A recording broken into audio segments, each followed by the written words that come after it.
तर मित्रांनो, नुकतंच राजमा पीक 25 ते 30 दिवसाच्या अवस्थेत आहे आणि या ठिकाणी आपण या अवस्थेत कोणती फवारणी करू शकतो तेच बरेच शेतकऱ्या मित्रांना प्रश्न पडतो की या अवस्थेत पान गुंडाळणारी अळी किंवा झाडाचा जास्त फुटवा होणे, कळी अवस्थेत असेल तर कळीचं रूपांतर जास्त फुलामध्ये हो, यासाठी आपण या अवस्थेत कोणती फवारणी करू शकतो ज्याने की आपल्या झाडाचा जास्त फुटवा होईल आणि पान गुंडाळणारी अळी, पान पोखरणारी अळी असा प्रादुर्भाव असेल तर या अळीवर कशा प्रकारे आपण नियंत्रण करू शकतो तेच आपण मित्रांनो या व्हिडिओच्या मार्फत जाणून घेणार आहोत. मित्रांनो, चॅनलवर जर नवीन असाल तर चॅनलला सबस्क्राईब नक्की करा आणि व्हिडिओ जर आवडला तर व्हिडिओला लाईक आणि शेअर करा. मित्रांनो, या अवस्थेत आपल्याला एक कीटकनाशक, एक अळीनाशक म्हणजेच कीटकनाशक म्हणजेच एक अळीनाशक घ्यायचं आपल्याला.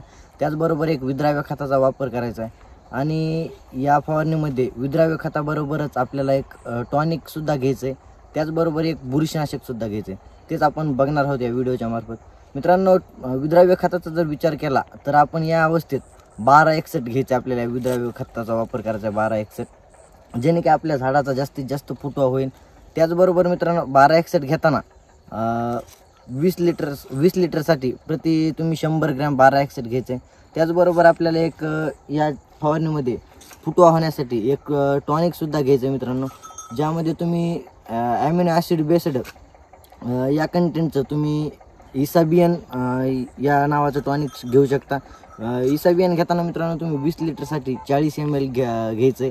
त्या जास्त जर खर्च नसेल करायचा मित्रांनो तर तुम्ही विद्राव्य खतसुद्धा एकच घेऊ शकता किंवा एक टॉनिकच घेऊ शकता.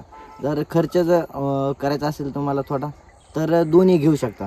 त्याचबरोबर मित्रांनो, आपल्याला या फवारणीमध्ये अळीनाशकसुद्धा घेणं खूप गरजेचं आहे.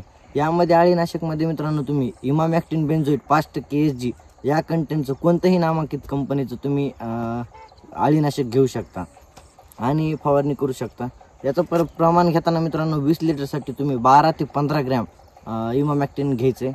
त्याचबरोबर मित्रांनो, आपल्याला बुरशीजन्य रोगाचा जर प्रादुर्भाव दिसत असेल तर या फवारणीमध्ये आपल्याला एक साधं बुरशीनाशक घ्यायचं आहे, ज्यामध्ये तुम्ही मॅनकोजेब 75% या कंटेंटचं तुम्ही M45 घेऊ शकता. त्याचबरोबर मित्रांनो, तुम्ही साधारण साफसुद्धा घेऊ शकता. याचं प्रमाणाचाच विचार केला बुरशीनाशकचं, दोन्हीपैकी कोणतंही एक घ्यायचं मित्रांनो.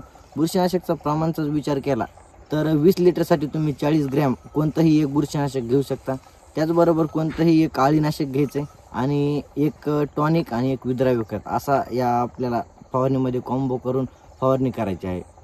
मित्रांनो, व्हिडिओ जर आवडला तर व्हिडिओला लाईक करा, शेअर करा आणि चॅनलला सबस्क्राईब नक्की करा. धन्यवाद.